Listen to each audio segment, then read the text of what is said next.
we agreed on some key issues. You are a Deputy Minister of Health. Do you need a bed to attend to emergency situation? Thank you, Mr. Speaker. By definition, Mr. Speaker, an ambulance itself is a bed. An ambulance is what we classify as a step-down unit.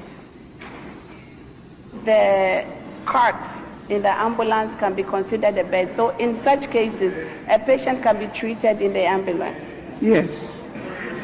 Even outside the ambulance. Exactly. Outside the chair, even at the ward, do you need a bed to attend to? Mr. Speaker, the patient so let's move on, please. Let's move on. Yes, the patient can actually be treated. That is why we have constituted a committee to look into it, and that is why, Mr. Speaker, we are retooling the ambulance service because they need to have the proper equipment in the ambulance, Mr. Speaker.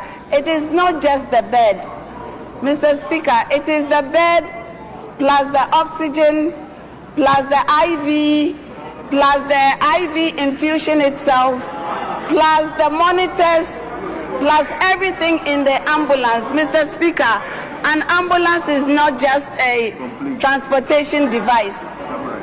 So, Mr. Speaker, we are retooling the ambulances. Deputy Minister was a Minister for Health. I know what I'm talking about. Please focus on the issue. The reason was that no bed. That is what we've been told. Speaker. So focus on that. You've done well by establishing a committee to investigate the issue. So let's look at it seriously. Thank you, Mr. Speaker. As a ministry, we are taking every step to ensure that such situations never happen in the country. Mr. Speaker, we are retraining our emergency services staff. Mr. Speaker, we are both training the doctors as well as the staff. We are even training the security in the emergency rooms. Mr. Speaker, we are also extending this into the ambulance service itself. We are going to ensure that all the ambulances have the necessary equipment to save precious Ghanaian lives. Mr. Speaker, this patient could have probably been saved if we had the proper supplies in the ambulance. Mr. Speaker, we are working diligently to avoid such needless deaths of any Ghanaian. And in conclusion, Mr. Speaker, I would like to express my heartfelt condolences to the family, and I would also like to express my condolences to the rest of the country. Mr. Speaker, under our government, such incidences would not happen. Thank you. Honorable Kojo Nkrumah. Mr. Speaker, I'm grateful for the opportunity to comment on this statement, and I join colleagues in expressing our condolence to the family of Charles Semisa for this tragic loss. Mr. Speaker, I also associate with the calls for a proper investigation to establish exactly what happened.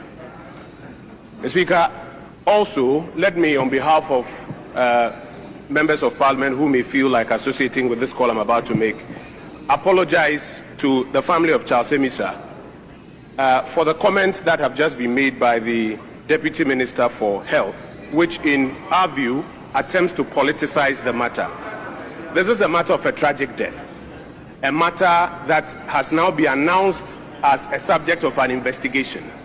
There should be no basis for which at this time there are attempts to suggest that it is because the immediate past administration did not finish Agenda 111 buildings or EMTs have not been certified. Because if we descend into that arena, Mr. Speaker, we may be tempted to ask what the administration before the last one also did about that. I'm not sure what Ghanaians want to hear us talking about today is an attempt to be doing partisan exchanges on this. What is important is that this investigation is done, and is done in a credible manner. What is important is that if some wrongdoing is found, the persons who would have engaged in it are held culpable. And more importantly, Mr. Speaker, is an assurance that going forward, the emergency health processes that should take place in our health facilities across the country are very strongly observed. But, Mr. Speaker, this happened in a very urban area where medical facilities are available, where medical personnel are unavailable. Can we imagine what is happening in many of the rural communities where facilities and personnel are in short supply? And so, across the aisle, we have to commit ourselves to ensure that no cedi should be spared in ensuring that facilities and personnel are made available across the country to be able to attend to the health needs of our people. Mr. Speaker, once again, we would extend our commiserations to the family of Mr. Charles Semisa. But this should not be a matter that is politicized in any way whatsoever. Thank you, Mr. Speaker, for the opportunity. We agreed on some